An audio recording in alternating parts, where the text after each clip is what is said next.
پێشەنگ TV پێکەوە بۆ گۆڕانکاری، پێکەوە بۆ ئازادی و یەکسانی. کەسێ بەتەمای چاکسازی لەم دەسەڵاتەیە بکەم، بەس خەوە بینێ. نەریتێکی شۆڕژێرانە، نەریتێک کە لە خوارەوە خەریکە بنیاتی کۆمەلگایان. یەک هەر دەسەڵات ناتوانێت جا بە کێشەیەک ناباتەوە بەڕۆ حتا بەڕێوەبەراتەکانی خۆشیان کەوتونەتە ژێر پرسیارەوانە. بۆ بیستنی بۆچوون و تێڕوانینی جیاواز و دژەباو، بۆ خستنە ڕۆی دنگی مرۆیی و یەکسانی خوازی، بۆ ئەم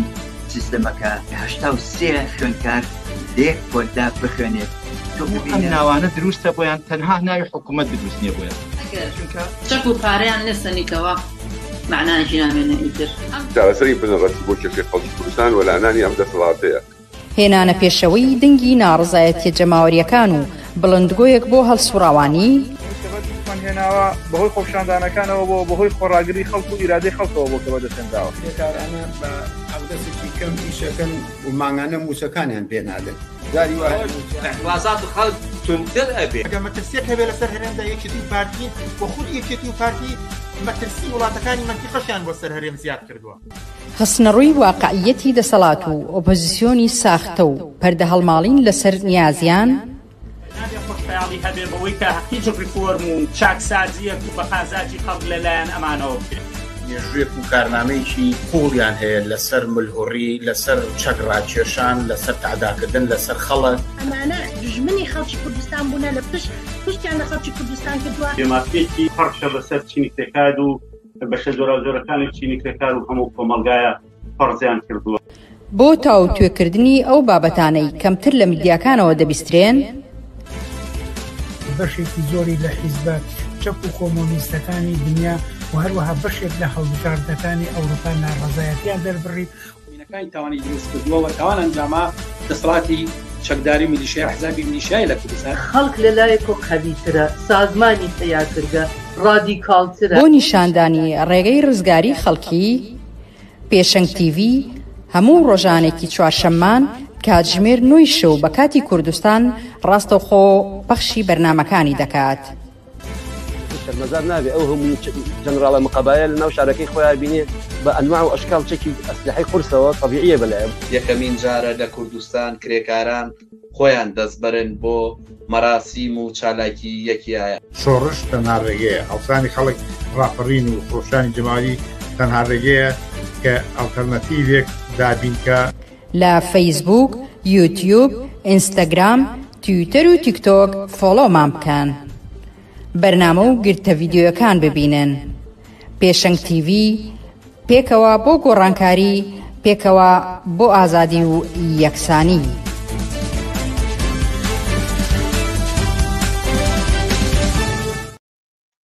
ئێوارەی چوارشەممەیە و کاتژمێر 9ە کاتی پێشکەشکردنی بەرنمەکانی پێشەنگ TV و من بنار مستەفا بەرنمەکانی ئەمڕۆ 27 نۆڤەمبەری 2024 پێشکەش دەکەم. ئازیزان، بەرنمەکانی ئەمڕۆمان لا سێتەوە پێک هاتووە. سەرەتا جارێکی تر سەبارەت بە دۆخی کوردستان لە دوای هەڵبژاردنەکان داوتوێ دەکەین و چەند لایەنێکی دەدەینە بەرباس و گوێکۆڵینەوە. تەوەری دووەممان تایبەتە بە ئاگربەستی نێوان ئیسرائیل و حیزبوڵڵا و هەروەها قسەیەکیش لەسەر بڕیاری دادگای لاهای بۆ دەستگیرکردنی نەتەنیاهو گاڵات دەکەین. و لە کۆتایی بەرنامەکانی ئەم ڕۆژماندا قسە و باسمان دەبێت سەبارەت بە هەفتەی بەرەنگاربوونەوەی تونند و تیژی بەرامبەر بە ژنان. وەکو هەموو جارێک ئێوەش دەتوانن بە پرسیار و سەرنج و تێبینیەکانتان بەشداری بکەن. لەگەڵمان بن بۆ بەرنامەکانی ئەم شەومان.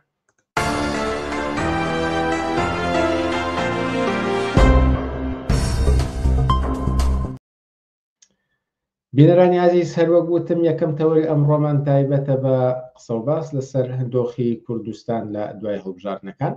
ئەم بابەتش تاوتوێ دەکەین لەگەڵ سەرنووسەری بڵاوکراوەی بۆ پێشەوە و ئەندامی مەکتەبی سیاسی حیزبی کۆمونیستی کرێکاری کوردستان عەبدوڵڵا مەحموود.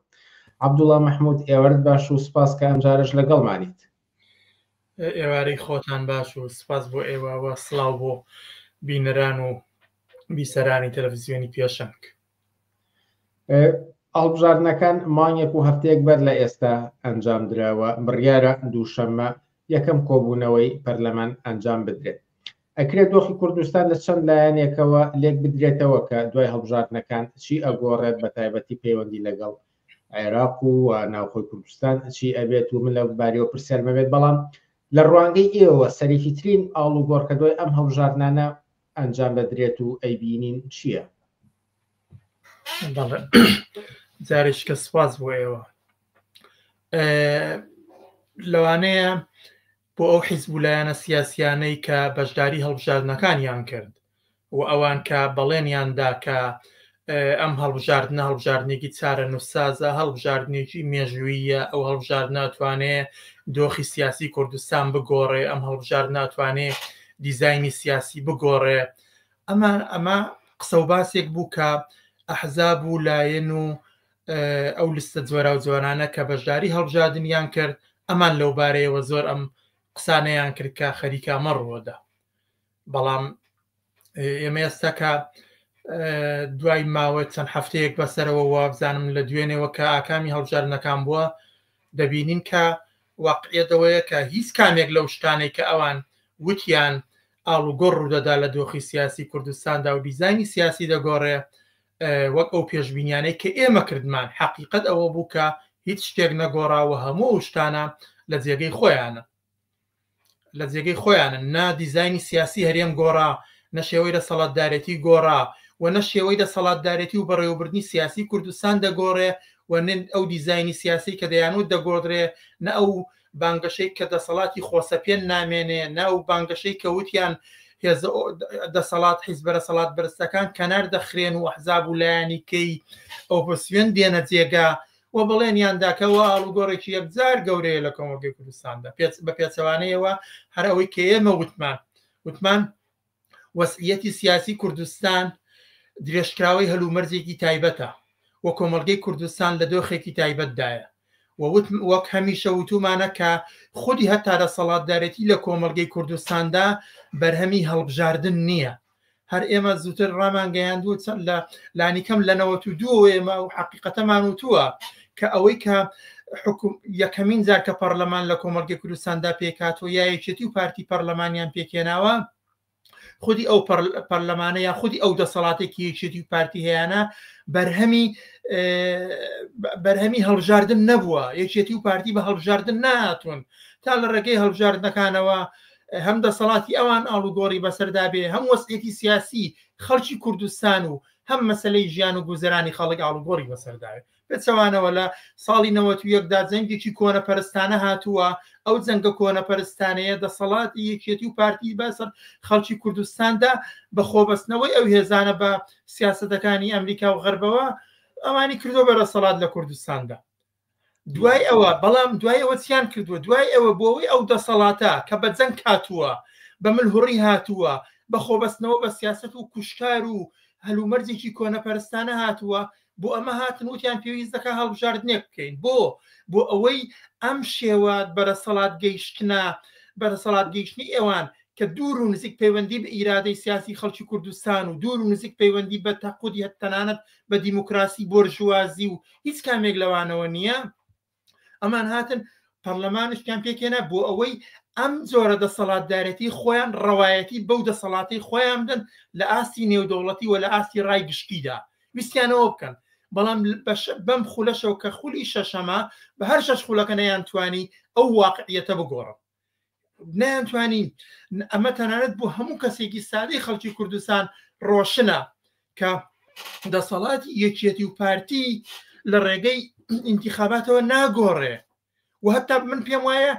لەو ئینتیخاباتەدا ئەگەر یەخشت زۆر زۆر بە بەرزەستەی نیشان بدرێ ئەوەیە کە هەموو ئەو لایەن و هێزانەی چ ئەفراد و چ ئەحزاب و چ لەست هاتن هەموو ئەوانە بوون بە قوربانیەکی گەورەی ئەو وەهمەی کە بڵاویان کردەوە ئەگەر ناوەرە تۆ تەماشایکە لە 92 تا دەگا بە ئێستا خودی دەسەڵات لە کۆمەلگەی کوردستاندا بەرەسەڵاتی ئەوەی کە پێدەڵن حکوومەت و پەرلەمانیش بەرز یەکێتی و پارتیەوە بووە بەجیا لەوانە بەرز هیچ کەسێکیشکەوە نەبوو وهتا ئەگەر حکوومەت و پەرلەمان نەژبێ دیسان دەسەڵات هەر بەرز یەکێتی و پارتیەوەیە پەرلەمان هەبێ یا حکوومەت هەبێ یا نەبێ دیسان قۆڕخکردنی داهات هێزی چەکدار دەستگای ئەمنی پەیوەندی هەموو ئەوانە بەرز ئەحزابی سەرەکیەوەیە کە دەسەڵاتیانەیە و ئەمریکا و غەرب لە 91ەوە ئەوەی کە ئەو دەسەڵاتی بەوان سپاردو هێشتکردن هەرەمەیە ئێستا کە دوای خولی شەشەمەکراوە هیچ کامێک لەوە ئاڵوگۆڕانە ڕوونەداوە ڕوونەداوەیان ئیمکانی هەیە هێشتا لەم خولەدا ئەو ئاڵوگۆڕانە ڕووبدا لانی کەم بەشێکی لەوەی کە لە هەڵمەتی هەڵبژاردنەکانە باسێکرا بۆ نمونە ئەوەی کە دەبێت ڕوودا چییە ئەوەی کە ڕوودەدا کۆمەڵێک ئاڵوگۆڕ لە پەیوەند و تێکچوونی هاوسەنگی نێوان بەغدا و هەرێمدا پێکاتووە بەڵام ئەو پەیوەندی بە هەڵبژاردنەکانەوە نییە پەیوەندی بە پەرلەمانەوە نییە ئەوە پەیوەندی بە شێبرکیەکی گەورەی نێوان دوو باڵی گەورەی بۆرژوازیەوە هەیە کە باڵێکی گەورەی بۆرژوازی لە عێراقدا کە خۆی لە چوارچێوەی شیعی سیاسی و ناسیۆنالیزمی عەرەبدا دەبینێت لەلایەک و لەلایەکەوە ناسیۆنالیزمی کورد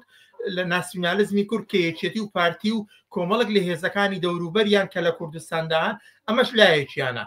لە چوارچێوەی ئەو ململانەیەدا هەلومەرز یا دەتوانم بڵێم باڵانسی هێز بە قازانجی بەغدا شکاوەتەوە بۆ بە دەلیلی ئەوەی کە ئەو هێزانەی کە لەسەر ئاسی عێراقدا یەکەم جار کە هاتن ئامادە نەبوون چوارچێوێکیان نەبوو بەسەر وڵاتێکی داڕ و خاودا هاتبوون ئەمانە توانیان وردە وردە پێی خۆیان قایم بکەنەوە خۆیان کۆ بکەنەوە وەلەو بە هەر ئەندازە ئەوان خۆیان کۆکردەوە بە هەمان ئەندازە دەسەڵاتی بزوتنەوەی کوردایەتی و هێزەکانی لاواز بوون ئەرگەر ئاڵوگۆڕێک هات بێ لەو چوارچێوێدا ئاڵوگۆڕێک پێکاتووە ئاڵوگۆڕێک پێکاتووە بەڵام ئەم ئاڵوگۆڕە پەیوەندی بە هەڵبژاردنەکانەوە نییە بە پێچەوانەوە هەڵبژاردنەکان ئەگەر قەرار بێن پەیوەندیەکی بەم ئاڵوگۆڕەوە هەبێ ئەوەیە کە دەیانەوێ ئەم جارە بۆ نمونە لەم خولەی پەرلەماندا ئەم ڕوهێنانە دەسەڵاتی سیاسی لە کوردستان بەرەو بەغدا ئەم جاریان لە چوارچێوەی ئەم بەرگە یاسایەشی بۆ دروستکەم بڵێن جاوە پەرلەمان شەرعیەتی وەرگرت حکوومەت پێک دێ کە لەگەڵ پێک هات ئەمجا لە هەلومەرجێکی تازە و حکوومەتێکی تازە و پەرلەمانێکی تازە خەریکە لەگەڵ بەغدادا لەسەر ئەو کێشە و ململان کێشانەی کە هەیەە لەگەڵ یەکتر واری جارێککە لە دەورەیەکە لە گفتوگۆ و لە گفتوگۆ دەبن ئەگەر نەبە بەجیا لەوانە تۆ ناتوانانی ئاڵوگۆڕێک نیشاندێ ینی تۆ یەکێتی و پارتی بەرە سەڵاتی خۆیاندا و ماونەتەوە نەیتوانیوە بیگۆڕێ ئەوە دەتوانێت بۆ نمونە نزیکایەتی زیاتر یا خۆشخزمەتی زیاتر یا هەلومەرز و ئاڵوگۆڕی ناوچەیی یا ئاڵوگۆڕی دەرەکی کە خەریکە لەسەر کوردستان کاریگەری دادەنێ دەتوانێتەوە کاریگەری لەسەر هاوسەنگی یەکێتی و پارتی دابنێ بۆ نمون هەرە ئاڵوگۆڕی بۆ نمونە لە سیویەکی ئابینەوە و شەشدا پێکە لە چوارچێوەی کە حیزبەکان خەریکن حیزبەکان جێگەورەگەی حیزبەکان خەریکە لە پەیوەند بە پەیوەندیەکانی خۆیانەوە بە دەخالەتیان لە دۆخی کوردستاندا دەکرێت وەزنیان زیاد یاکەم بکە ئەمە ڕێگەیەکە یا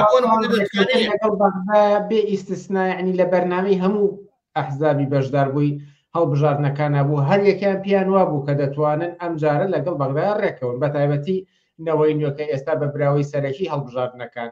دادەنرێت پەیوەندی نێوان حکوومەتی هەرێم و حکوومەتی ناوەندی چۆن دەبێت سەرەتا با لەسەر بانگەشەی ئەو لایەنانە بیڵم دارە پێش ئەوەی ئەم ئینتیخاباتەش بکرێەوە ئەو بانگەشانە بکەن یا دروشمی سیاسی بڵێن پێشتری شەرەوەیان دەگوت هەموو جارە یەکەم جار نییە تا ئێستا دەیان شاندی هەرێم چۆتە بەغدا شاندی هاوبەش ڕۆشتووە شاندی تاکتاک ڕۆشتووە و لایەنە ئۆپۆزیسیۆنەکان و بەشێک لە ئەندام پەرلەمانەکان هەمیشە لەگەڵ ئەوان قسەیان کردووە پێش ئینتیخاباتیش بەڵێنی ئەویان داوە کەوە کێشەی موچە چارەسەر بوو کێشاو پێسەردراوەکان بە ئاکام گەیشتن لەم دووە مەسەلەی کێشەی موچە پێش نایەتەوە لە مۆدوا مەسەلەی فلان پێش نایەتەوە تا دوای پێشەوەش کردویانە بەڵام بە پێچەوانەوە هەموو ئەوانە وەکو خۆیان ماونەتەوە لەبەر ئەوە کە چێشمە چێشمی نێوان بەغدا و هەرێم پەیوەندی بە چێشمێشی دەسەڵاتی واقعیەوە هەیە نە بە چوارچێوی قاوقەکان کە خەریکە شەرعیەت دەدا بە دەسەڵاتەکەنی پەرلەمان و حکوومەتە چونکە خۆ دەبێ ئەو واقعیەتە بزانی لە کۆمەلگەی کوردستاندا وەکو چەند جاری کەژوتومانە پەرلەمان و حکوومەت تەنها دوودی کۆری دیاریکراون بۆ ڕەوایەتیدان و دیوێکن بۆ ماکیاشکردنی خودی ئەو دەسەڵاتە میلیشیایی و حیزبۆکراتی کە لە کوردستاندا هەیە خودی حکوومەت و پەرلەمان کرێتی حیزبن بە پێچەوانەی هەموو شوێنێکی دنیا بە پێچەوانەی هەموو شوێنێکی دنیا کە حزاب ناچارە ملکەتی بڕیاراتی حکوومەت بێ بڕیارە پاشکوێتی بۆ بڕیارەکانی حکومت کە پابندی بڕیارەکانی بێ لە چوارچێوەی یاسا و ڕێو شوێنەکانی حکومتدا حزاب کار و هەڵسوڕانی خۆی بکە لە کوردستاندا بە پێچەوانەوە حکومت دەبێ بە پێی ڕێسا و ڕێو شوێنەکانی حزب هەڵسوڕان بکە پەرلەمان دەبێت بە لە چوارچێوەی بڕیار و ڕاستپاردەکانی حیزبی دەسەڵات بەرزدا جم و جۆڵەکانی خۆی بکە و ئەوە بەزیالەوەی تا ئەو شوێنەش دەتوانێت جم و جۆڵکە هەڵسوڕێ کە خەریکە ئەو بەرژەوەندیە سەرەکی هێزە سەڵاتدارەکان جێبەجێ دەکە و ئەگەرنا هەمیشە قفڵەکەی حازرە قفڵەکەی هەرێ سالانی کەمەوە نزیک بە 2 ساڵە پەرلەمان خۆ بە عەمەلی وجودی نییە چ شتێکی واقعی گۆڕاوە هیچ شتێ نەگۆڕاوە بۆیە کێشمەکێشمی بەغداوەرێم پەیوەندی بەوە نییە بەڕاستی کێشمەکێشی بەغداوەرێم پەیوەندی بەوە هەیە لە عێراقدا بۆرژوازی باڵەکانی بۆرژوازی لە ململانەی دیاریکراودان بۆ ئەوەی کە دەسەڵات و داهاتی خۆیان بەپێی ئەو هاوسەنگی کە هەیەە لە ڕستی خۆیاندا قۆرق بکەن ژیانی خەڵکی دوای هەڵبژاردنەکان چی ئاڵوگۆڕێکی بەسەردادێت ئەگەر چی بە شێوەیەک لە قسەکانتان ناهاو بەڵام بە شێوەیەکی گشتی ژیانی خەڵک خزمەت گزاریە گشتیەکان هەتا دوای چی لێ دێت هەموو ئەوانە خۆی سێ کەیسی زۆر گرنگکەیە لە کوردستاندا سێ کەیسی زۆر مهمەیە کە مەسایلی گرنگن یەکیانەوەیە مەسەلەی موچە و خزمەت گوزاریەکانە دووەم مەسەلەی ئازادی مافە فەردی و مەدەنیەکانە سێم ئایندی سیاسی کوردستانە هیچ کامێک لەو سێ کەیسە تا ئەوەندەی بە موچە و خزمەت گوزاریەکان دەگەڕێتەوە ئەوەی ئێستا کۆتایی مانگی 11 تا ئێستا موچەی مانگی دەدابش نەکراوە و هەڕەشە لەسەر موچەی 3 مانگی داهاتووی موچە خۆرانی کوردستان هەیە کە هەڕەشە لەسەر موچەی موچە خۆرانی کوردستان یعنی هەڕەشە لەسەر بازار هەڕەشە لەسەر جموجۆڵەکانی و هەڕەشە لەسەر ژیان و گوزەرانی خەڵک بەتابەتی بۆ بەشێکی یەکجار زۆر لە خەڵک کە سەرچاوی هەرە داهاتیان ئەو موچەیەکە وەری دەگرن وە شوێنێک شکەی نییە ئەنی بە پێچەوانەی وەک لەشکری بندیواری حیزبەکان نی وەک ئەندام پەرلەمانە خانە نشینەکان نی وەک ئەو کەسانە نین کە بەڕایەڵ و پۆی جۆرا و جۆرەوە بەرەسەڵاتی حیزبەکانەوە بەستراونەوە و پارەیان پێدرێت موچە خۆران هەرەوەیان هەیە ئەوە تا یاسا و مەسەلەی موچەیە کە دەیبینی مەسەلەی خزمەت گوزاریەکانە ئێمە دەیبینێ هیچ کامێک لە کەرتەکان لە کەرتی تەندروستی خوێندن و پەروەردە ڕێگا و بان خزمەت گوزاری خەستەخانەکان لە هیچ کامێک لەوانەدا هەمووی هەروێرانەیە و هەمووشی بەرەو وێرانە دەچی لە خودی بەرنامەکانی خودی دەسەڵاتی یەکێتی و پارتی تەماشاکە هەموو شەوێ باسی کوالیتی خراپی خۆراک کوالیتی خراپی دەرمان کوالیتی خراپی ڕێگەوبانەکان دارمانی کەرتی پەروەردە و تەندروستی دارمانی خوێندن هەموو ئەمانە لە زمانی خۆیانەوە نەک ئێمە بۆ ئاماری دزی هەردوێنێ شەو لە بەرنامەکانی تەلەڤیزیۆنەکاندا گوێمان لێ بوو کە چۆن باسی هەموو ڕۆژێ 320,000 بەرمیل لە نەوت دەفرۆشرێ بەڵام موچە نییە ئەمە مەسەلەی موچە و خزمەت گوزاریەکان کە خەڵک زۆر پێویست ناکارسێن مەسەلەی ئازادی و فەردەمەدەنیەکان کە کەیسێکیکەیە کامیەک لە هەر ئێستا کە ئێمە ئەو دیمانەیە دەکەین وە گفتوگوۆیەمان هەیە هەفتەی بەرەنگار ڕوبەڕۆبوونەوەی لەگەڵ تونند و تیژی لە دژی ژنان ببینە دۆخی ژنان چی بەسەر هاتووە لەو پەڕی خراپیدایە بە هەمان ئەندازە کە ژنان چوونەتە مەیدانی کارەوە لە مەیدانی بەرەمهێناندان لە مەیدانی ئابووری لە مەیدانی فەرەنجی لە مەیدانی هوێری لە هەموو مەیدەکانی کۆمەڵگا هاتوونەتە دەرەوە بۆسەر بۆ کۆمەڵگا بە هەمان ئەندازەش لە ئاستی کۆمەڵگا لە ئاستی شەقام و تا ئاستی خێزان تونند و تیژی لە دژی ژنیان زیادی کردو و ئەم دەسەڵاتی یەکێتی و پارتیش نەکەر بەرنامەیەکی نییە بۆ ئەوەی کە لە بەرامبەر ئەم دۆخی کە ژنان و دیارە بەشەکانی کەش لاوان خوێندکاران و خانە نشینان و ئەمانە هەیەە هیچ بەرنامەیەکی خۆ هیچ کامێک لەوانە نییە لە جێگەی ئەوە دەستی کۆمەڵێک مەلای کۆنەپەرستی ئاوەڵە کردووە و خۆشیان بە کۆمەڵی یاسای کۆنەپەرستانە کە لە خودی پەرلەمانەکەی خۆیاندا دەمەزەردیان کردوێتەوە دەستیان پێوەی گرتووە ئەمەش مافە فەردی و مەدەنیەکان ئەو بەزیالەوەی باسی مای فەردی و مەدەنی کە لە ئاستیکەدا هەر نییە بەڕاست ئەمە تا ئەوەندەی دەگەڕێتەوە بە دۆخی سیاسی کوردستان ئایندەی سیاسی ئێستای کوردستان بەجیالەوەی کە لە 30 ساڵی ڕابردوودا هەمیشە بەخۆ بەستنەوەی دەسەڵات یەکێتی و پارتی بە وڵاتەکانی منتیقەوە خراپ بۆ و هیچ وەختێک لە ئارامیدا نەبوو، هەمیشە زەمین لەرزەیەکی بچکۆ لە ئاڵوگۆڕێکی برچوونە هاتنی هێزێکی وەکو داعش ئەتوانێت هەموو دۆخی هەرێمی کوردستان بەسەر یەکدا بدات. ئەوەی کە دەڵێن وەستی هەرێمی کوردستان ئارامە درۆیەکی زۆر زۆر گەورەیە، هەمیشە ئەتوانێت جوڵەیەکی حەشدی شعبی وەستی سیاسی کوردستان بەسەر یەکدا بجوڵێت. هاتنی هێزێکی وەکو داعش یا هاوشێوەی داعش دۆخی کوردستان جارێکی کە تێکدات و خەڵک بخاتە دڵە ڕاوچێوە. بەجیا لە هەموو ئەوانش ئەمجارە لە دەورەیەکی کەدا کە باڵانسی بەغدا گۆڕاوە، ئێستا ئێمە دەزانین کە قیبلەی ئەحزابی سیاسی لە کوردستاندا بە تەواوەتی ڕووی لە بەغدایە و ئێستا پێشبڕچێ لەسەرەوەی کە کامیان لەو دوورە سەڵاتەی کە لە کوردستاندایە خزمەتی زیاتری بەغدا بکەن. ململانەی یەکێتی و پارتی بەشێکی ئێستا لەسەرەمەیە کە کامیان خزمەتی زۆرتر بە دەسەڵاتی بەغدا بکەن، دەیانەوەی خۆیان بگونجێنن و ئیدعایەکیان نەمەوە. تەنانەت ئەگەر پێشووتر جار وەکو کەمپینیی لەگیا لە کەمپینی تێغاب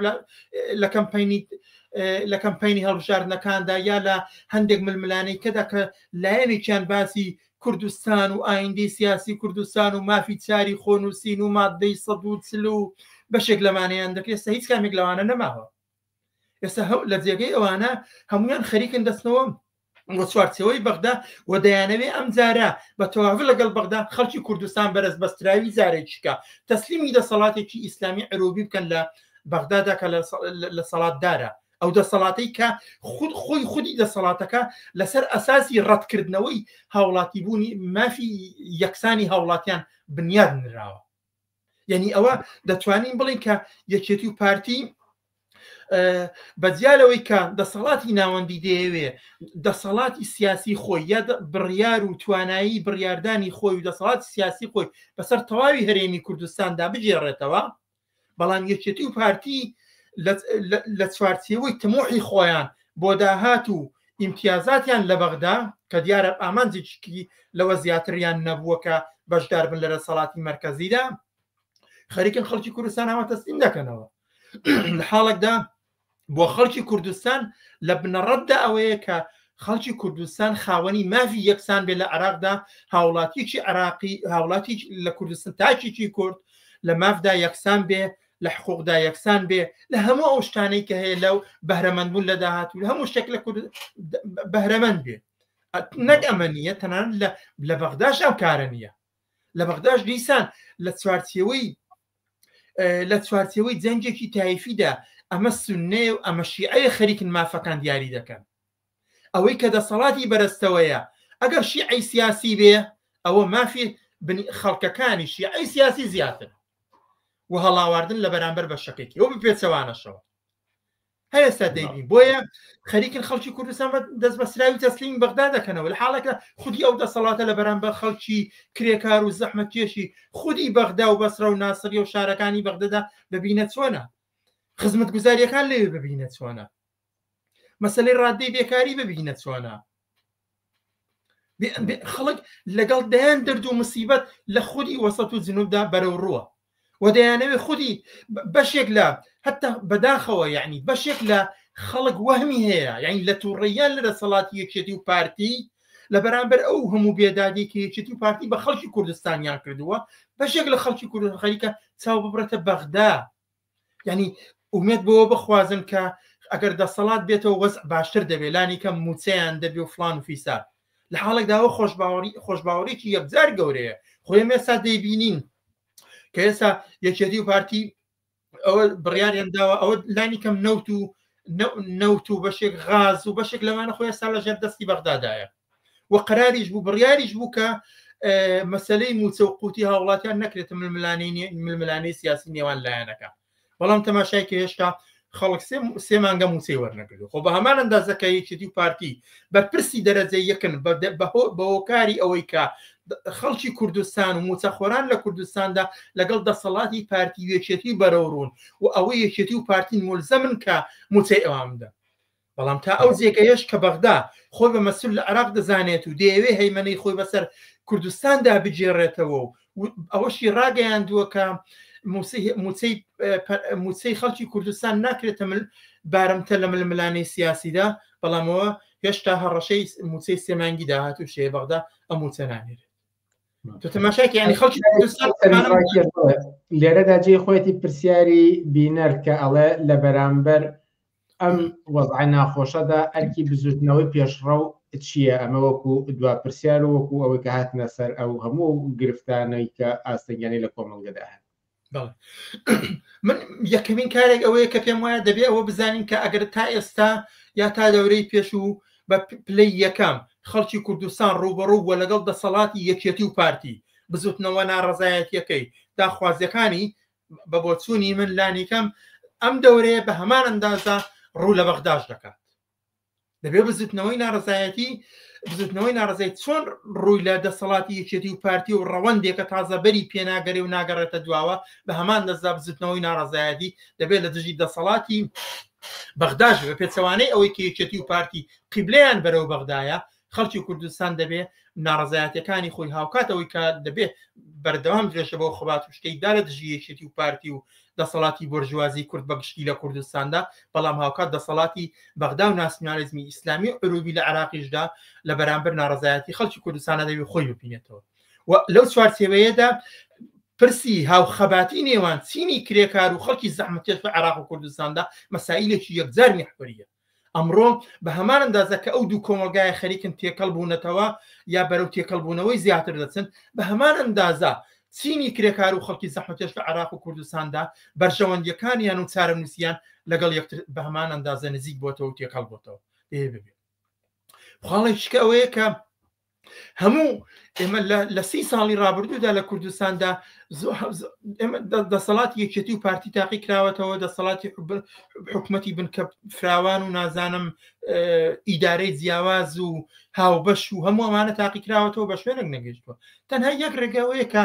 خەڵکی کوردستان بەڕاستی لە چوارچێوە یا لە درێژەی بزوتنەوەی ناڕەزایەتی خۆیدا کە تا ئێستا هاتووە و دەستکەوتی زۆریشی بەدەستێناوە لەوەی کە خۆشباوەڕی نەماوە بە یەکێتی و پارتی کە چاکسازی بکەن خۆشباوەڕی بە ئۆپۆزیسیۆنەکەی نەماوە کە ئەوانە بەڕاستی پێشڕەوین و زنجیرەیەک دەستکەوتی بووە خاوەنی هەفتەی شوباتە خاوەنی خۆپیشاندانەکانی دواترە و خاوەنی کۆمەڵک دەستکەوتی شەکە هاتووە خاوەنی دەیان لە ڕەهبەرانی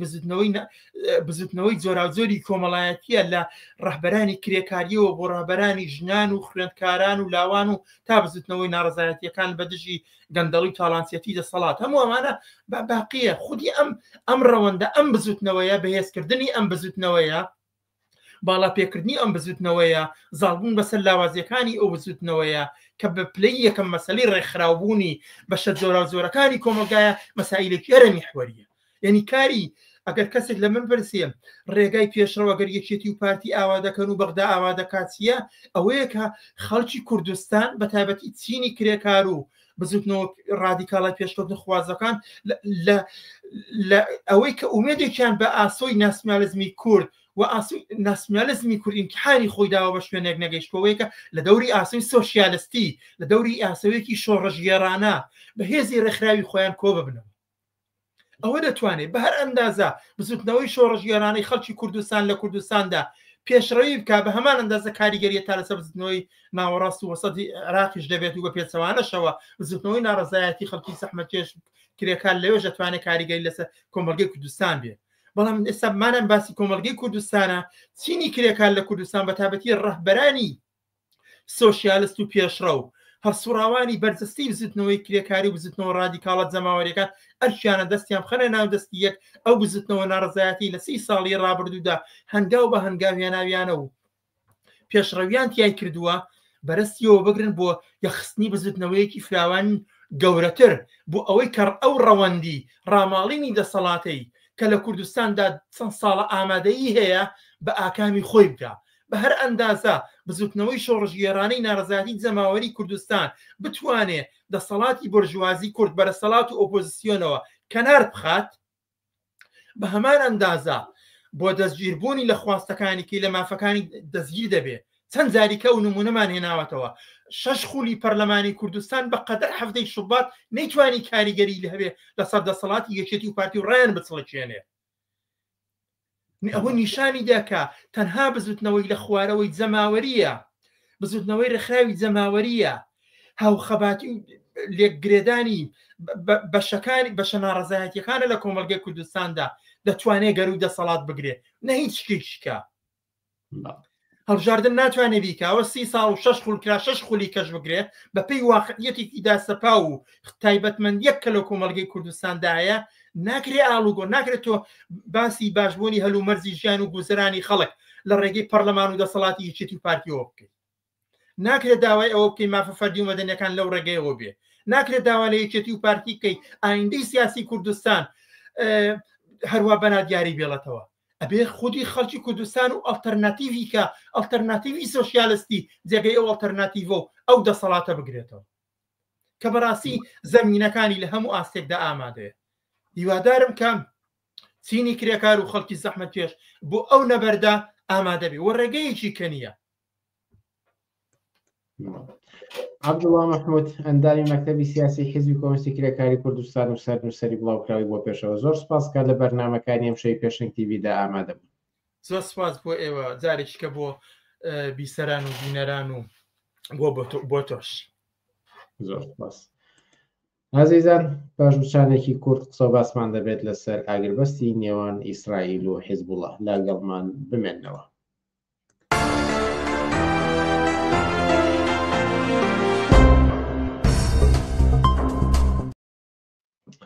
مەڵە بینەرانی ئازیز تەوەری ئاگربەستی نێوان ئیسرائیل و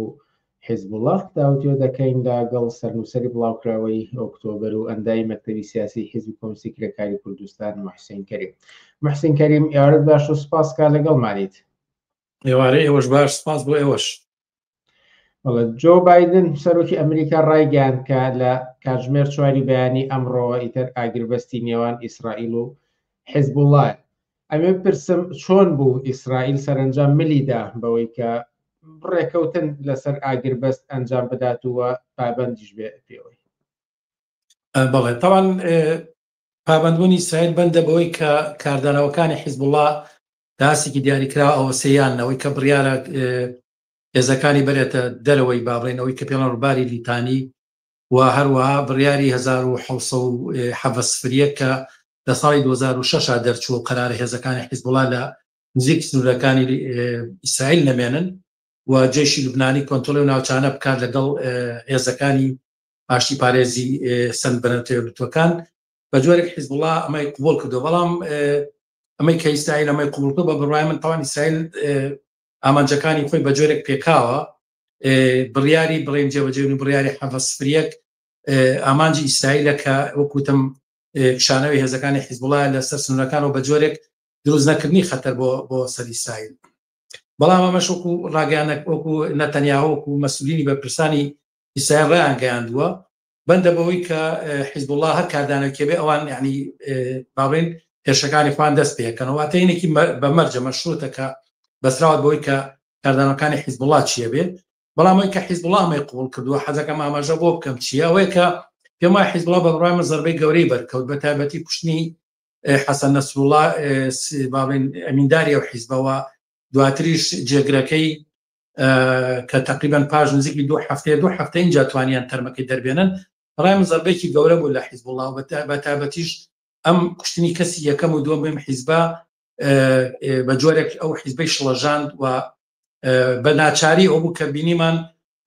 بەشێک لە بەرپرسانی سوپای پازارانی ئێران چوونە لوبنان بۆی کە بتوان بە جۆرێک حیزبوڵڵا ئیدارە و تەرتیباتەکەی ئارایشی هێزەکە بنەوە و ڕێکی بخەنەوە جاری کە دەست کاتەوە بە کاروبارەکانی وەم پێم ئەو زەربەی کە بەر بە حیزبوڵڵا کەوتە و زەربەی کە خواردی ئەوە فرسەتی بۆیە کە حیزبوڵڵا یا بڵێن ناچار بێت بەم خواستە بە کە خواستی کشانەوەی هێزەکانی بۆ دەرەوەی یا بڵێن بۆ دوورکەوتن لە سنوورەکانی ئیسرائیل بۆ ئەو دیوی ڕووباری لیتانی و تاوان ئیسرائیلش بەڕاستی ئەو بەرژانی ئەمە ئامانجەکەی بوو ئامانجی ئیسرائیل ئەوە نیە کۆتایی بە حیزبوڵڵا بێنێت تاوان حتمما ئەمانی بە شێوازی جۆرە جۆر ڕاگەیاندوە بەڵام ئەمە ئامانجە واقعەکەی ئەو نییە و ناشتوانێت بە بکە لەلایەکی کەشەوە ئەمریکا تاوان ئەزانین کە لە تەنینەوە و لە فراوانبوونەی شەڕەکە ناوچەکە ترسێ و بەرژەوەندی لە مەنیەوە لە حاڵەتی فراوانبوونەوە هێزی تریەتە ناوە دەوڵەتانی تریان ناوەکە ئەمە ممکنە دۆخی ناوچەکە بە تەواوی بەسەرێکا تێکبات بۆیە باڵێن بەشێکی لە ڕاستی بەشێکی فشارەکانی ئەمریکا و لەسەر ئیسرائیل کە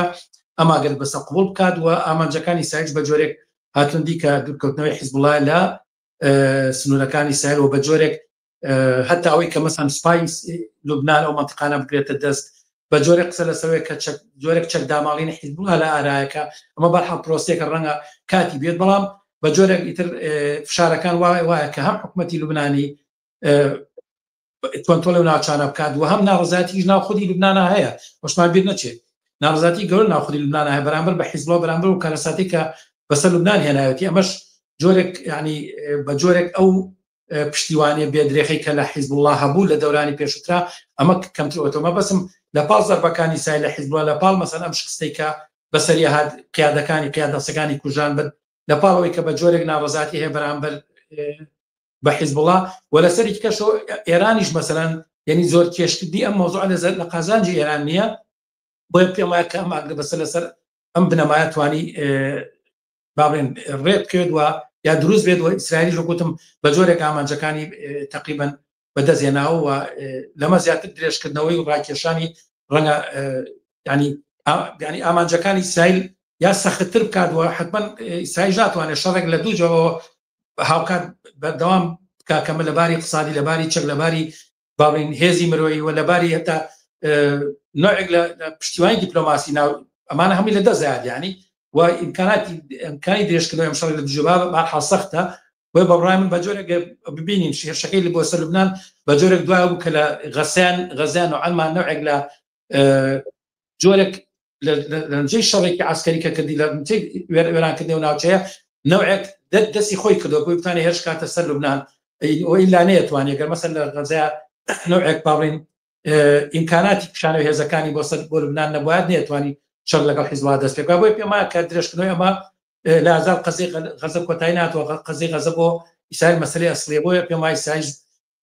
بەو دەرەجەی کەوتن بەشە لە ئینەکانی بەدەزاتوە ئامانجەکانی بەدەزاتوە لە لوبنان و بەتاتی لە بەرامبەر حیزبوڵا پێم وایە کە ئەویش ئەم ڕێکەوتنی یاوێ ماگر بەسێ قبوڵ کرد خەڵکی ناوچەکە چەنە دەتوانن متمانە بەوە بکەن کە ئیتر شەڕێکی فراوانتر دوورکەوتونەتەوە لێو یا خۆت فەزای جەنگ دوورەکەوێتەوە لە دەرئەنجامی ئەم ئاگربەستەیە ئەزای چۆنە بە بڕای من تونبوونەوەی فەزای جەنگ یعنی ئەوە نییە ڕەبد بوو ڕاستەخۆ بە شەڕی ئیسرائیل لەگەڵ حیزبوڵا بەستراوەتەوە بۆ سیاسەتەی کە ئیسرائیل هەیەی لە ناوچەکەیەوە ئامانجەکانی خۆی بۆ باڵێن کۆتایهێنان بە قەزەی فەڵەستین کۆتایهێنان بە باڵێن بە جۆرێک نەفیکردنەوەی ئەم قەزەیەوە بە جۆرێک شکستێنان بە باڵێن بە ئێران و تۆکردنەوەی پەڕووباڵەکانی ئێران چونکە ئێمە زانین کە شەڕی ئەسڵی با بڵێن ئیسرائیل لە ناوچەکە لەگەڵ ئێرانەوە ئێران بە خەتەر بۆ خۆی بۆ سەر خۆی بینەوە ئێران یعنی وەکو خەتەرێک کە هەمیشەش مەسەن حکومەکانی ئێران ینی زەربیان لە ئیسرائیل حیزبوڵا مەسەن بە پێی تعریفەکانی ئیسرائیل خۆی جێشی ئێرانە لە پاڵ سنوورەکانی لوبنانە ینی مەسەر حوسیەکان هەیە جەماعەتی حیزب ئیسلامیەکانی عێراق هەیە ئەنواع ئەشکال گروپی ئیسلامی هەیە کامانە بە جۆرێک ینی هەتا دیقەت بێ لەم ساڵ و چەند هینەیە بانگەی شەڕی غەزە ینی بە جۆرێک ئەمانە فشارەکان بۆ سەر ئیسرائیل بووە مەسەن جۆرێک ئەمنێتی ئیسرائیلیان خسۆتە خەتەرەوە مەسەن لە عێراقەوە درۆن ڕەوانەی ئیسرائیل ئەکرێت لە یەمەنەوە ساڵ ڕەوانەی ئیسرائیل و باڵێن درۆن ڕەوانەی ئیسرائیل ئەکرێت هەتا بە جۆرێک لە سووریاوە لە بەعزێ لەینەکانە مەسەلەن هێرش بۆ سەر ئیسرائیلەکەی بۆیە پێم وایە کە ینی ئەم شەڕ ئەسڵیە لەگەڵ ئێرانە بە بڕوای من شەڕی ئەسڵەکەی ئیسرائیل لەگەڵ ئێرانە وا گەردیقەت بی هەموو محاولەکانش بۆ قاچی ئێران ڕاکێشێتە ناو شەڕەکەوە بەڵام ینی ئەمەی کە مەسەلەن بە جۆرێک زەربەیەکی لە ئێرانەوە زەربەیەک بە تایبەتی لە حیزبوڵا زەربەیە لە ئێران ئەمە ئیحساسی نوعێک لە سەرکەوتنە کات لەم هینەیەوە بەڕای من یعنی لا یزال کێشمەکێشەکەی لەگەڵ ئێران تەواو نەبووە چونکە مەسەن ئیسرائیڵی کە سەری مارەکە ئێرانە و ئەو کێشەی هەیە مەسەلەن لەوەی کە لە نەوەیەکەی ئێران بات بنکە اقتصادیەکانی ئێران بات بە جۆرێک ئەوەی کە ڕێگە نایە دیابار هەڵ ئیسرائیل دەستی ئیسرائیل ئەگرێ بۆی کەمکانەکە بەڕاستی ئەمریکا یعنی ئەمریکا زانێت کە ینی درێژبوونەوەی ئەمە فراوانبوونی ئەم شەڕە خەتەر دروستەکان ناوچەکە من ئەمەوەی بڵم کە لە جانبێکی کەشەوە مەسلحەتی ئێمە پێشی باش ئاماژەمان بۆ کە خودی نەتەنیاهو حکومەتی ڕاستەوی ئیسرائیلی بۆژوازی ئیسرائیلی بەرژەوەندی لە درێژکردنەوەی شەڕەکایە چونکە هەت مەسەڵەن سەیریکە یعنی بارمتەکان بارمتەکان تا ئێستا بەشێکی زۆری بارمتەکان یعنی هینن نەگەڕاونەتەوە غەزە وێران بووە جێشی ئیسرائیل هەموو بست بە بستی غەزەی داگیر کردو بەڵام بارمتەکان کەس نازانێت لەکوێن هەموو ینی حەماس چالاکێکی ئەوتۆی نەماوە بەڵام بارمتەکان کەس نازانێت یعنی کەواتە بە بڕۆی من ئەو ئامانجەیەکێ لە ئامانجە سەرەکیەکانی کە خۆی ڕایگەیان بهێنانی بارمتەکانن ینی ئەمەشی پێ نەکراوە هەتا ئێسەوەی من ئاگادار بم ئەڵێ ئیسرائیل ڕایگەیاندووە کە یعنی هەر کەسێک بارمتەکان هەر کەسێ بارمتێک بگێڕێتەوە ملیۆنە دۆلاری هاتێەوە کردی بە بەرجێک ئەگەر بارمتەکان نەگەڕێتەوە بە جۆرێک ینی بە جۆرێک غەزە وێرانەکەەوە کە کەسی تیان ناهێڵێت ینی ئەم میتعانە ینی ئەم لە هزار کێشەی لەگەڵ غەزە هەیە لە هزار شەڕەکە ینی ئەگەری هەیە تا مەسەلەوەی کە بۆ نمونە جارێکی حیزب الله یعنی ئەگەر لەسەر حدود نەمێنێ بەڵام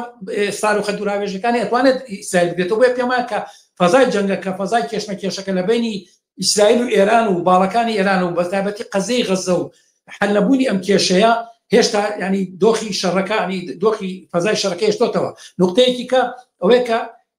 ئیسرائیل ئەوکوتم پێویستی بەم شەڕێ ینی خودی کۆمەلگای ئیسرائیلی ئێستا مەسەن چەند ڕۆژە لەمە پێشێمە خۆپشاندانی کە سوکاری نەکامان بینی خەڵکمان بینی کە سوکاری بارمتەکانمان بینی کە داوای کەڵێ شەڕ بووە سێنە کۆتایی بەین بێن و بارمتەکان بێنەرەوە یعنی ئەم زەختەشی لەسەر واڵێت ینی ئەم دەنگە هێ ناوی ئیسرائیلە کاڵێت نەتەنیاهۆ درێژکردنەوەی شەڕەکەی بۆیە کە خۆی لە باڵێن حکم و بڕیاری دادگا بچێتەوە بە جۆرێک ینی کۆتایی شەڕەکە بۆ نەتەنیاهۆ بە جۆرێک کۆتایی دەسەڵاتەکەی ممکنە تا بەرەوە ئەو بچێت کە نەتەنیاهۆ زیندانی بکرێ ینی قەزەی لەسەرە قەزەی ینی یاسایی لەسەرە من پێم وایە ینی ئەمەیە کە ینی بەرژەوەندی حکومەتی ڕاستڕەوی بۆژوازی ئیسرائیل بەرژەوەندی خودی نەتەنیاهۆ وەکو ڕئیسی ئەم حکومەتە ڕازڕەوە لەوایە کە فەزای جەنگی هەبێت درێژ کێشێتەوە هەتا ئەگەر بۆی بکرێ مەسەن زیاتر جانکە فراوانتر بێتەوە ئێرانیش ڕاکێشێ بەڵام وەکوتم ینی ئێران لە هزار ینی ناوێ ئەگەر پرسیاری بینەریش بێنمە سەر شاشەکە دەڵێ کە کۆماری ئیسلامی ئێران لەم بارەیەوە واتە مەبەست لە ئاگربەستە بە بەرژەوەندیەتی لە قازان جێتی یاخود ناوەچی دەڵێت لەبارەیەوە من پێم وایە کە ئێران لە ئەوڵ بەرژەوەندی لەوە نەبووە شەڕەکە فراوان بێتەوە ئەوە حقیقەتێکە ینی ناوێت چکە درێژبوونەوەی شەڕەکە لە بەرژەوەندی ئێران نییە بمبەخشە درێژبوونەوەی نە بمبەخشە ینی ئەوەی کە ئێران بێتە ناو شەڕەکەەوە ئەگین ئەم فەزایی کە هەیە ئێران ئیشی بەمە هەیە ئێران لەمە نالەخوا ئێران لە بەرامبەر ناوخۆی خۆیان پێویستی بەم تەبلیغاتەیە هەیە پێویستی بەم فەزای ڕۆکێت باران و جارجار ناوەشاتە هەیە ینی درێژەکێشانی ئەم وەزعی نائیستیقراری فەزای جەنگی و ئەوە قازانجی ئێرانی تایە لە بەرامبەر خەڵکی ئێرانە لە بەرامبەر سەرکوتی خەڵکی ئێران لە بەرامبەر پاشەکشە بە داواکاریەکانیان لە بەرامبەر تەبلیغاتێک ینی تەبلیغاتێک کەوەتە ئەمان دژی ئیسرائیل ئەجەنگن و بە جۆرێک هێزەکەی خۆی هەم لە ناوخۆی ئێرانەوە هەم لە دەرەوە ئێران نوێک سەرگەرم کا بە مەسەلانەوە بۆیە بەڕای من ئەو پێویستی بەم فەزای هەیە بەڵام ئەوەی کە وە دۆخەکە فراوان بێتەوە و شەڕەکە بەرەو شەڕێکی سەرتاپاگی بڕوا ئێران لەمە بەرژەوەندی نیە وەگەر دیقەت بن هەموو محاولەتەکانی ئێران بەم ئاراستەیە بۆ کە جانەکە فراوان نەبێتەوە جەنگێکی فعلی لەگەڵ ئێران ڕوو نەیە ئێران نایەوە بکە بەرژەوەندی ئەگەری ڕوخانی هەیە بۆیە پێم وایە کە بەرژەوەندی ئێران لەوای ئەم شەڕا نەبێت ینی فراوان نەبێتەوە بەڵام ئەم فەزانە ئەمنی نائیستیقراری و ئەم فەزا جەنگی کە هەیە و بە جۆرێک لە لوبنان و لە عێراق و ئەمانە بە شێوە لە شێوەکان ببێت ینی هەتا بە جۆرێک ئەگەر زای چۆنە ڕەنگە ئیسرائیل ئەمە این کات بەرەو فراوانکردنەوەی بەڵام ئێران بە جۆرێک محاولەکە کە ئەمە لە دۆخێکا بێت کە ینی نەوعێک کۆنتڕۆلکرابێ هەتا گەر دیقەت بین مەسەن کە فشارەکان یان دیپلۆماسەتی ئێرانی چێتە پێشەوە مەسەن داواک ینی دڵیام کە فشاری ئێران لەسەر حیزب وڵاکە قبولی ئەم ئاگر بەسەی کردووە هەتا فشاری ئێران لەسەر حیزب سیاسی چەکدارەکانی یا میلیشیەکانی عێراق ئەتوانێت بێدەنگیان بکە یا هەتا بە جۆرێک حوسەکان بێدەنگ بکە بۆیە بە بڕای من ینی ئێران وەکو باڵین یاریکی دیپلۆماسی لەگەڵ ئەمریکا و لە غەرب و لە بەرامبەر ئیسرائیلە سوود لە ئەم هێزانە وەرەگرێت ئیسپادە لە هێزیەوانەکە ئیسپادە لە کارنامەکانی ئەوانەکە وەکو باڵێ وەسیلەیەک بۆ وەرگرتی امتیازات لەو لاشە بۆ وەکوتم لە بەرامبەر دۆخی ناوخۆیان و هاوکات ئەم فەزایی لە مەسلحەتە بەڵام ئەمە نەگاتەوەی کە بێ بە شەڕێکی سەراپاگیری ناوچەی ئێران لەمە بەرژەوەندینە کە شەڕێکی سەراپاگیری ناوچەی کە قاچی خۆی تێبکێشێ لەبەر بەرژەوەندی لەمەنێەوە نایەمە ڕووبە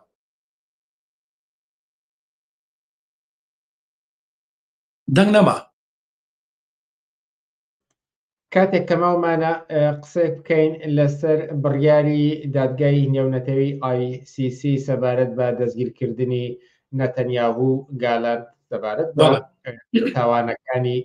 جەنگ ئێوە لەم بارەیەوە سەرۆتارێکتان نووسی لە 2 ژمارەی ئۆکتۆبەردا دەبێت پرسم کە کاریگەری ئەمە چییە بێت و پتر لە 120 وڵات واژۆی ئەم ڕێکەوتنیان کردووە پێتان وایە لە سەردانیەکێک بۆ ئەم وڵاتانە دەستگیر بکرێت و زیندانی بکرێت؟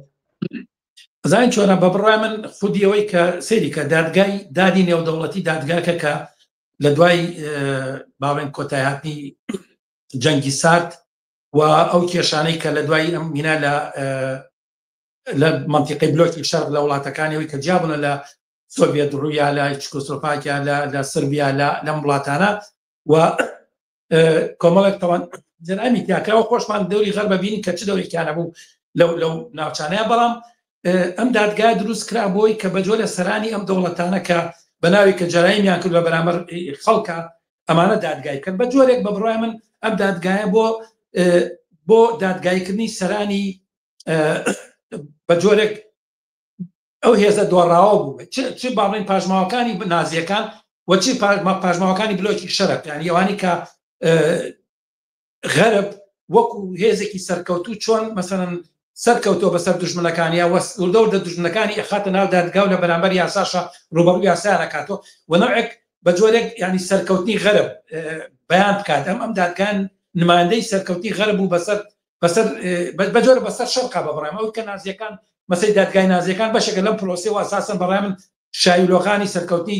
غەرب بوو بەسەر شەرقاوە محاکەمەی ئەم هینە بوو ینی ئەخیر چۆن بزمان دان بوو لە بلۆکی شەرق و لە هەموو ئەو ئایدۆلۆژیایی کە بەناوی کۆمۆنیزمەوەی نەکراوە سەرکەوتنی بازاڕی ئازاد و بە جۆرێک ئەتوان بڵێم ئینعیکاسی یاسایی هەمان ئەو تارە بوو کە کاتی خۆی فۆکایاما ئینوسی وتی نهایەتی مێژووە ئاخرین مرۆڤی مێژوو بە جۆرێک ئەمەی تر داد و عەدالەت لای ئەمانەوە ئەمان خەریکن بڕیارە مەسەن لە دنیا لە ئاسی دنیاە عەدالەت بەدەستی غەربەوە بەدەستی ئەم دادگایان داناوە بۆ ئەوەی عەدل لێ ناکەن بەڵام عەدلەکەش وەکوتمان لە بەرامبەر کیا بوو لە بەرامبەر دۆڕاوەکان و شتانی کە شتیان پێاتەوە لە بلۆکی غەرب و بەتایبەتی بڵێن باقیماوە و پاژماوەی نازیەکان ئەم دادگایە ئەمە خەسەتەکەتی بەڵام ئەم دادگایە تەمان 6 مانگە لەلایەن باڵێن دادوەری ئەم دادگایەوە کە کەریم خان تەوان محامێکی ئەسڵی پاکستانی لە بەریتانیا دانیشێ ئەمە داوای کرد کە بەڵگەی کافی هەیە کە لەسەر بنەمای شکاتەکەی حکوومەتی جنوبی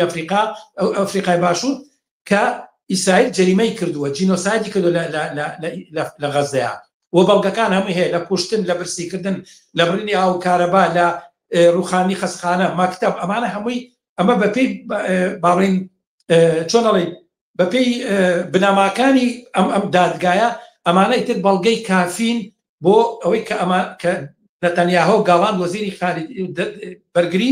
جەریمە ئەم داوایە 6 مانگ لەبۆ پێشکراوە 6 مانگی خایاندووە تا ئەوەی کە ئەم داوایە ببێ بە بڕیاری دادگای دادی نێودەوڵەتی تەوان ئەم داوایە لەگەڵ ئەوەیە کرا کە هاوکات لەگەڵ ئەم دوانەیە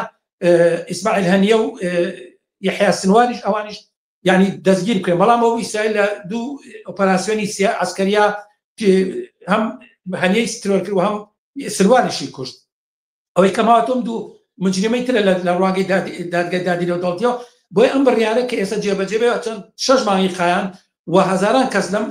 لە ماوەی 6 مانگەیە کوژران هەزاران بینا وێران کرا هەزاران باڵێن سەدان خەسەخانە و مەکتەبی تر وێران کرا بەڵام ئەمە خۆی دەستکەوتێکە لە باری معنەوی و دەستکەوتێکە لە باری سیاسی و بەڕای من بۆ بەشەرەتی ئازادی خواست کە لە ڕۆژی یەکەمی دەستپێکردنی جەریمەی ئیسرائیل و لە بەرامبەر خەڵکی غەزەیە هاتە سەر جادەکانی ئەوروپا و دنیایان گرت و داوای وەستانی شەڕیان کرد داوای کۆتاییەتیان بە شەڕ کرد و دیفاعیان لە خەڵکی غەزە کرد و دژی وتیان ئیسرائیل جینۆساید دەکات و داوای دادگایکردنی سەرانی ئیسرائیل بوون یعنی لەسەر ئەم جینۆسایدی کە کردویانە و دەوڵەتی جنوبی ئەفریقاش لەسەر بنەمای ئەم هینە باڵێن ڕاگشتی جیهانەوە ئەو بوو دادگای سکاڵاکی پێشکەش کرد بە دادگای دادی نێودەوڵەتی ئەگەر دیقەت بن ینی هەڕەشە لە کەریم خان کرا یعنی و لەلایەن ئەمریکا لەلایەن ئیسرائیل و لەلایەن هەتا دەوڵەتە ئەوروپیەکانەوە هەتا لەلایەن محکەمە لە بەریتانیا کە ئەگەر ئەمە بڕاتە پێشەوە مەسەن ممکنە ڕوبەڕووی لە پرچێتەوە هینەکەشی لێبسەنەوە ینی محاماتەکەی لێبسەنەوە ینی فشار زۆر خراە سەر دادگای دادی نێودەوڵەتی فشار خراە سەر ئەم محامیە سەرنجام بەڵام ئەو زەختە جیهانی کە هەبوو کە زەختی لەسەر دەوڵەتەکانی ئەوروپا هەبووە هەتا بە جۆرێک کۆمەڵە دەوڵەتی ئەوروپایی کە تا ئەم ئەخیرانە دانیان بە دەوڵەتی فەڵەستیان نەبوو، دانیان بە دەوڵەتی فەڵەستیان نالەوانە ئیسپانیا، ئیرلەندە و چەند وڵاتی تر. ئەمە بە بڕوای من ئەمە بۆ ئەم فشارە جەماوریەی کۆمەلگای ئەوروپی بە تایبەتی ئەمریکی ئەوروپی بوو کە لە هەموو دنیا ڕوویا، بەڵام بەڕاستی لە ئەوروپا بەشەریەتی ئازادی خواز و متەمەدین و یەکسانی خواز و مرۆڤ دۆست دەوری گەورە و عەزیمی بینی، ڕێکخراوە کرێکارەکان و دەوری عەزیمیان بینی لە باڵی دژوەستانە بەم شەڕە لە ئیدانەکردنی ئیسرائیل و داواکردنی دادگاییکردنی سەرانی مجرمی دەوڵەتی ئیسرائیل. بۆیە ئەم بڕیارێکە لەباری سیاسی معنەوە بایەخی گەورەی هەیە، ئەگەر چی لەباری تەنفیزیەوە بە بڕوای من یعنی ئەگەرێکی کەمە تەنفیز بێت، چونکە زانین چۆنە ڕاستە بەپێی ئوسوڵی ئەوەی کە هەتا بەشە لە دەوڵەتە ئەوروپیەکان ڕایانگەیاندووە کە ئەوان ملتەزیمن، یعنی ملزەمن بەم قەرارەوە، هەتا سەرۆکی باڵێن کاروباری دەرەوەی ئەوروپا ئەم ڕایگەیاندووە کە ئەمە بڕیارە، یعنی دەوڵەتەکانی هەموو دەوڵەتانی کە عەزوی یەکێتی ئەوروپان ملزەمن کە پێوەی پابند بن سەرباری ئەمە. بەڵام ئەگەری ئەوەی کە بەڕاستی ئەگەر ئەم دوو کەسە سەردانی ئەوروپا بکەن بگیرن ئەگەرێکی بەڕای من کەمە، بەڵام بەپێی ئوسوڵ بەڕای من مەسەڵەن بۆ من ئەڵمانیا ئەڵێ دێمە لەبەرە و تاریخی کە لەبەر من ینی خەڵکی جوولەکە هەمانە ئێمە مەحدودیەتمان هەیە، ینی بە جۆرێک ینی پاکانەی خۆی کرد کە بچێتە ئەڵمانیا نایگرن سەربارەی کە دامی هینیشە ینی یەکێتی ئەوروپایە. مەسەڵەن بەریتانیا ڕایگەیاندووە کە ئەگەری ئەوە هەیە بگیرێت مەسەڵەن، ینی بۆیە مەبەستمە کە ئەم ئەگەرە هەیە واقعان ئەگەر سەردانێکی لە وڵاتانە بکە کە ڕایانگادە ملزەمن بە بڕیارەکەی دادینەوە دەوڵەت، بەڵام دوو کەسە قابلی ئەوەن کە بگیرن. بەڵام من پێم وایە کە ئەمە ممکنە سەردانی و شویان نەکات و ممکنە بە جۆرێک بیانێکیش بدۆزنەوە بە تایبەتیش، ینی ئەمریکا ڤیتۆی لە بەرامبەرەوە گرتووە بە شێوەیەک لە شێوەکان هەتا لینسی گراهام ئەمریکێکێک لە ئەندام کۆنگرسمانەکانی ڕازڕەوەکانی ئەمریکایە باسی وەگەیمە ڕەشە کاڵێمە ئامادەین کە گەمارەوەی ینی سزای وڵاتانە بین کە ئەگەر پشتیوانی لە قەرارەکەی دادگای دادینەوە بگرن. لەوانە باسی بەریتانیاکە، باسی کەنەداکە، باسی فەرەنسا و فەرەنسا ئەڵمانی ئەوانەکەیانی. بۆیە ئەمە ئەگەری جێبەجێبوونەکەی بەڕاستی کەمە. بۆ مەسەڵەن بڕیاری پۆتین دەرکرا کە بگیرێت، بەڵام مەسەڵەن زۆر وڵات پابەند نەبوو، یعنی ڕاستە بۆ چەند وڵاتێک ناڕوە لەبەرەوەی کێشمەکێشیان لەگەڵ مەسەڵەن بچێتە ئەوروپا ڕەنگە بیگرن، بەڵام ئایا بەڕاستی گرتی پۆتین مەسەڵەن چ کارە ساتێ دروست دەکات. بەڵام ینی ئەمە بەڵام شتێکی زۆرتر ڕەمزیە، گرتنی ڕەنگە تەنیاهۆ شتێکی تر بێ یا گەڵان شتێکی تر بێ کە بەڵام قابلی ئەوەیە ببێت بە تایبەتی ئەو دەوڵەتانی کە بڕیاریان ناوە یا بڵێن پابەندبوونی خۆیان بە بڕیارەکەی دادین و دەوڵەتیەوە داوە. پێم وایە ئەمە لەباری یاساییەوە ئەنە ملزەمن ئەو کارە بکەن، بەڵام پێم وایە وە قابل نیشە بکرێت، ینی بەڵام پێم وایە کە ئەمە ئەگەرێکی دوورەوە لەباری ئەمەلۆ ئیمکانی جێبەجێبوونی بەڕای من کەمە. بەڵام بۆ کوتم لەباری سیاسی و سەرکەوتێکی گەورەیە بۆ بەشەرەتی ئازادی خواست، بۆی کە ئینسانە دەتوانێت مەساری تاریخ گۆڕێ، دەتوانێت مەساری سیاست گۆڕێ، دەتوانێت ئاڕاستی سیاست و تاریخ گۆڕێ و بڕایمە کاریگەری لەسەر خودی بابین متمانەبوونی ئەو هێزە بەخۆی کە دەوری هەبوو لەسەر ئەم قەرارە، دەوری هەبوو لەسەر قەزەی فەڵەستین، واتوانێت بە بڕای من لەسەر قەزەی فەڵەستین دەوری جدی هەبێت. یعنی هەتاوەی کە تۆش باسی کرد 120 دەوڵەت ئامادەی خوان بۆم بڕیارە ڕاگەیاندووە و چەندین دەوڵەتی تر ئامادەیان بۆ بەڕەسمیناسی دەوڵەتی فەڵەستین ڕاگەیاندووە. پێم وایە کە دەورەی داهاتوو ئەوە بێت کە لە بەرژەوەندی قەزەی فەڵەستینە بێت و بەڕای من ئیسرائیل لەباری دیپلۆماسی و زیاتر تەریگە بێتەوە و ینی بێت لە اعتماد بە نەفسەی ینی بەشێتی ئازادی خواز یەکسانی خواز بە خۆی و بەکارەکانی کە توانێت لە مەیدانی ترا نەک تەنها لە مەسەلەی ئیسرائیل و فەڵەستینە ئەتوانێت لە زۆر کەیسی ترە ئەم هێزە بتوانێت نەقشی لەسەر تەواوی ڕووداوەکانی دنیا ببێت، بە تایبەتی لەم فەزای کە ئێستا فەزایەکی جەنگیە و ینی هەڕەشەیەکێک کە لەسەر ناوچەکەیە و هەتا ئەم فەزای کە لە ئاسی دنیاە شەڕی بینی ناتۆ و بینی رووسیا. ئەم بەڕێم ئەم ڕەوتە ئەم حرەکەتە ئەم هێزە ئەم ڕەوتە ئینسانی خواز ئەتوانێت لەسەر مەشهەدی دنیا لەسەر دۆخی دنیا ئەتوانێت کاریگەریە بێگەر لەوە زیاتر خۆی ڕێکخراوکە ئەگەرە و کەمکوڕانی کەیە لە ناوی بەرێ ئەو ئەگەر بابڕێن بزوتەوەی ئینسانی خوازی و یەکسانی خوازی و کۆمۆنیستی و چەپ و ڕێکخراوە کرێکارەکان و سنەی کرێکاری بتوانێت نەخشی گەورەتر ببینێەوە زیاتر لەباری سیاسی لەبارینەوە ئامادە سازەکانی بێتە ئاسێکی فراوانتر کە بتوانێت لە ئاستی ئەو کێشمە کێشانی ئەسەی دنیا بێت. یعنی ئەمە بەڕای من تەجروبەیە کە زمینێک دەتوانێت ئەو متمانەیە بە ئینسانێتی یەکسانی خواست کە توانێت نەخشی هەبێت لە مەساری سیاسی لە ڕەوەندی سیاسی دنیاوە تەنها ئەوانەی کە کارکتەر ئەسڵیەکانن تەنها دەوڵەتەکان و هێزەکان و حیزبە بۆرژوازیەکان نین کە ئەتوان مەسیری دنیا و تاریخ دیاریکەن بەڵکو بەشەریەتی ئازادی خواست چیری کرێکاری جیهانی ئەتوانێت و ئینسانیت لە ئاسی دنیا ئەتوان ئەمانە ئاراستەیەکی تر بخەنە بەردەم بەشەریەت و بەردەم دنیا کە باقارێکە بڕوا لە بەرژەوەندی ئینسانیت بێت. محسن کەریم زۆر سپاس کە لە بەرنامەکانی ئەم شەی پێشەنگ تیڤیدا ئامادە بوون. سپاس بۆ ئێوە هەربژین. عزیزان وچانێکی کورت و قسە و باسێک بکەین سەپارەت بە هەفتەی بەرەنگاربوونەوە بەرامبەر بە توند و توێژی بەرامبەر بە ژنان لەگەڵمان بمێنەوە.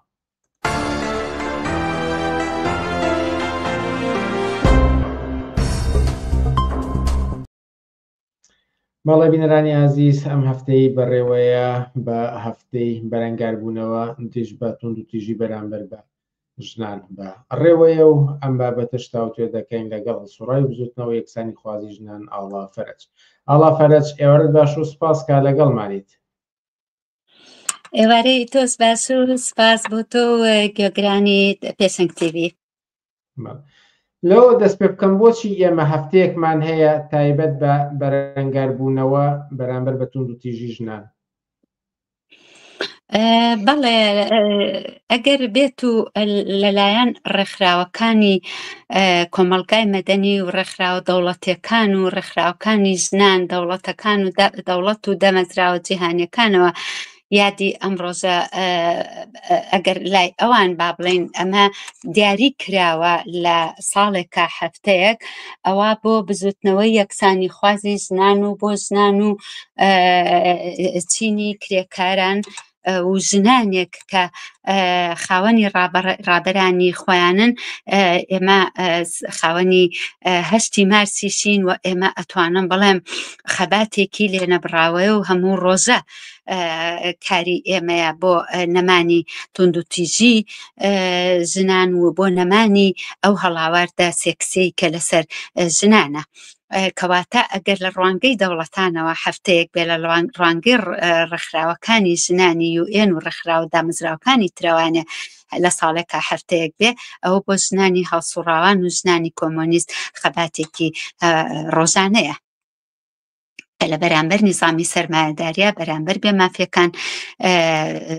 ئەجەنگێت. بەڵام لەم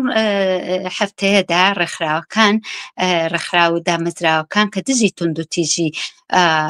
قسەکانیان ئەکەن چالاکیەکانیان ئەبەن ئەمە بە تایبەتی لێکۆڵینەوەکان و ئەو ئەحسایانە با بڵێن ئەو سەرژمێریانەی کە دژی ژنان بە تایبەتی توند و تیژی ژنان بەرەنج هاتووە ئەمان بە زۆری لەم هەفتەیەدا قسە و باسی خۆیان و هەموو لێکۆڵینەوەکان لە مانگی نۆڤەمبەر لە 25 نۆڤەمبەرەوانێ ئەوان ئەو کارانە ئەکەن. و هەڵبەتە ئەمانە کارێکن کە شایانی ئەوەیە ئینسان سوود لە ئەو چالاکیانە وەربگرێت بۆ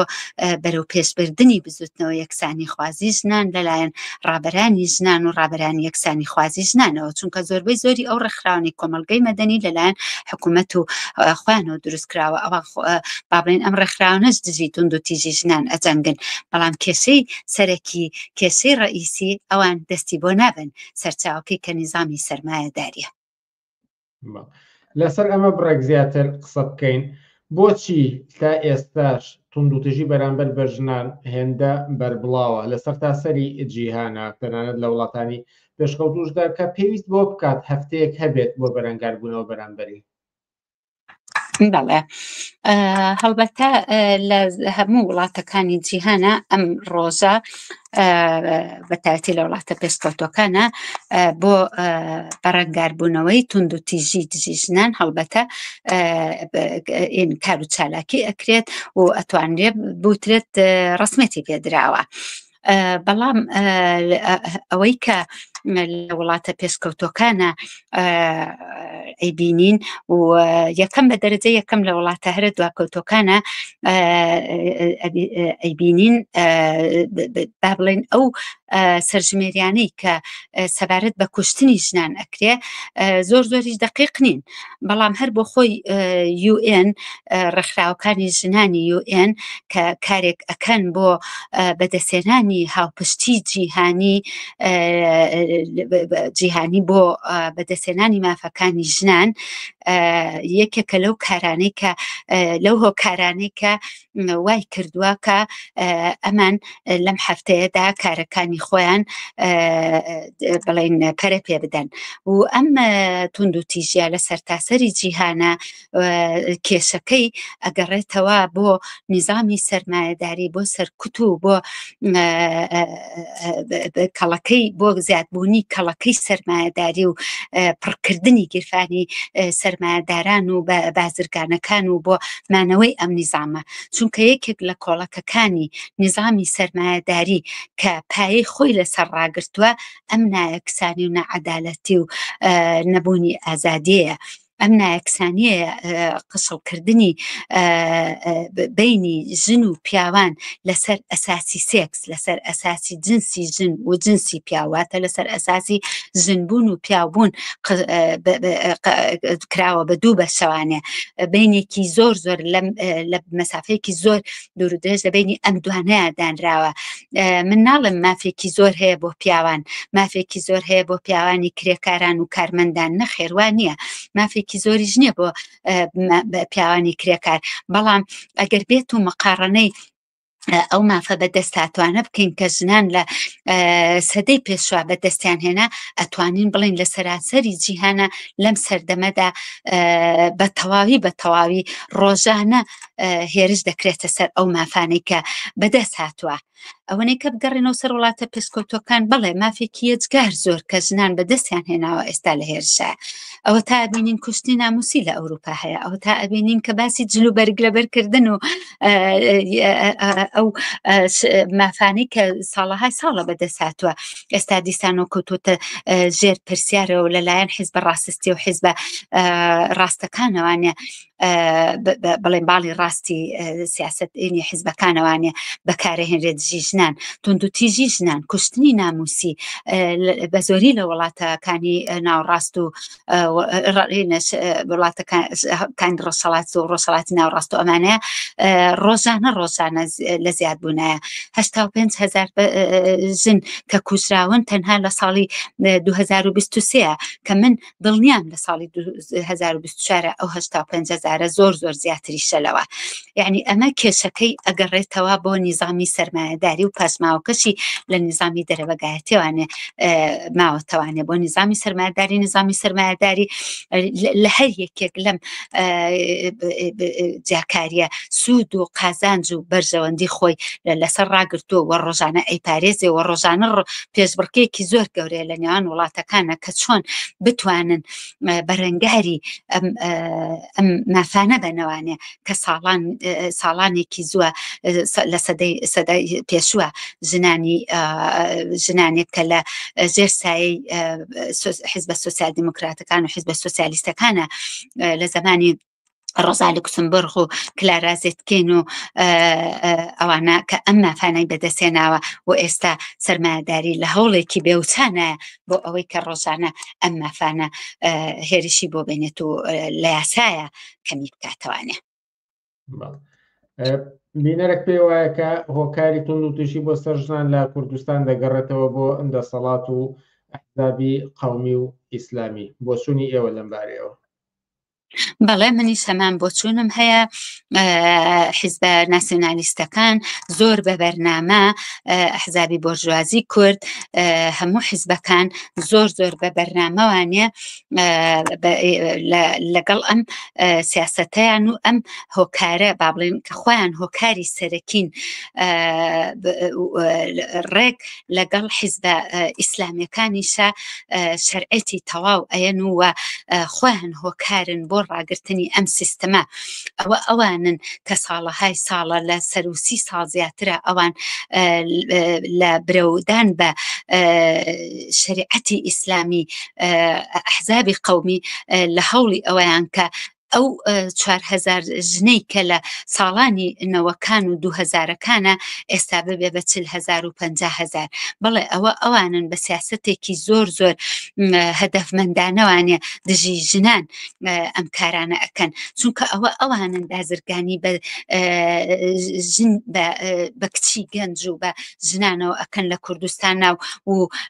لە ئەخێریشە ئەیان کوژن و بە ناوی ئەوەی کە ئەمانە لە ناموس و لە یاسای شەرعی ئیسلامی لایەناوە ئەو ئەیان کوژن یعنی ئەمە سیاسەتێکی زۆر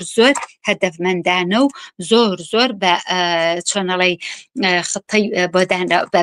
پلانی بۆ دانراوە و کە ئەگەر بێت و ژنان لە کوردستانە ئەو هێزە جیهانی سۆلیداریتیە فریای نەکەوێ فریای خۆیان نەکەن لە ڕێگای ڕێکخراوی ڕاستەقینەی خۆیانەوە وەزعی ژنانی کوردستان هەتا بێ لەمەش خراپترە بێت چونکە ئەوە تا ئەوان هەوڵ ئەیان هەمان سیاسەتی عێراق کە پێشنیار کراوە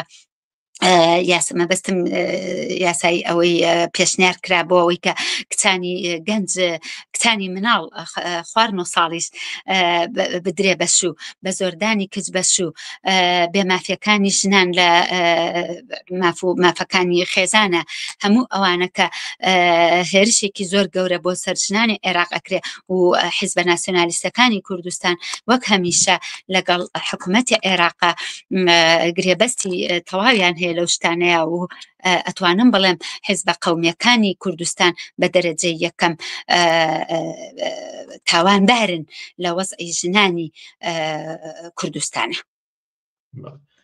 بۆ ئەوەی کە کۆتایی بە توندوتیژە بێت و چیتر پێویستمان بە هەفتەیەک نەبێت بە فەرمی بۆ بەرەنگاربوونەوە بەرامبەر بە توندوتیژی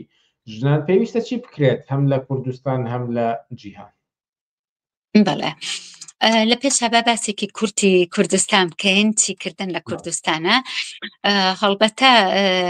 کەم نەبوون ئەو ژنە چالاک و هەڵس و ڕاوانەی کە لە ساڵانی نەوەکان و هەتاوەکو ئەتوانم بڵێم ساڵانی 2000یش بەڵێ کەم نەبوون ئەو ژنانە کە بە تەواوی قۆڵیان لێ هەڵماڵی بوو دژی یاساکانی شریعەتی ئیسلامی دژی حکوومەتە ناسیۆنالیستەکانی کوردی دژی لە حکوومەتی بەرەوە ئێمە هەوڵی تەواومان ناولایەزارتی شەر ناوەستین و هەوڵمان داوە ئەمە مێژوویەکی زۆر چۆنەڵی بە ئومێدە مێژوویەکی زۆر جوانە کە لە ژیان و چارەنووسی ژنانی هەڵس و ڕاوان و ژنانی یەکسانی خوازی کوردستانە بۆ خۆمان نەخشانووە کەم نەبوون ئەو ژنانە وەلایەزالیش کەم تا زۆر چۆنەڵی کەمن وەکو ئەوسانین ئەو ژنانە بەردەوامی بە چالاکی ئەدەن بەڵام پێویستە ئێمە بچینە سەر ئەسڵی کێشەکە یعنی چیکردن بۆ مەسلەی ژنان لەوێوە سەرچاوە ئەگرێ کە ئایا ئێمە تەنها بەوە ڕازیە بین هەفتەیەکمان هەبێت بۆ خەباتکردن دژی توندوتیژی ئایا ئێمە بەوە ڕازی ئەبین کە کرێی نایەکسان هەبێ بۆ ژنان بۆ کاری ژنان کە لە کاتێکە هەمان کارەکەن ژن و پیاو ئایا ئێمە بەوە ڕازی ئەبین کە کچان مافیان نەبێ بە تەنیا سەفەر بکەن بۆ وڵاتەکانی تر بەبێ ئەوەی کە کەسێک لەگەڵیانە کۆنتترۆلی هەموو شتێکیان بۆ بکات و کەسێک لەگەڵیانە بێ ئایا ئازادی زەواجکردن و هاوسەرگیری و جیابوونەوە ئەمانە لە مافە بەوە ڕازین ئەبین کە ئێمە نایەکسانی ئیستا هەیە و بە گوێرەی شەرعی ئیسلامە پێم وایە ئەگەر ئێمە ڕازی نەبین بە هیچ کامێک لەم قانونانەی کە ئێستا ئیشەکە لە یاساکانی شریعەتە چ لە کوردستان و چ لە عێراقا ئەو کاتە ئەبێ خەبات و کاری ئێمە کارێکی ڕۆژانە بێت ئەبێ بەشێک بێ لە کارەکانمان چۆن بەیانیان هەڵەستین ئەچین بۆ دائیرە ئەچین بۆ مەعمەل ئەچین بۆ کارێک ژیانی کۆمەڵایەتی ئاواز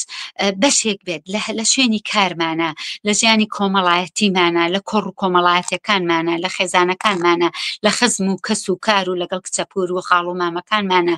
باسێک بێ لە باسە سەرەکیەکانمان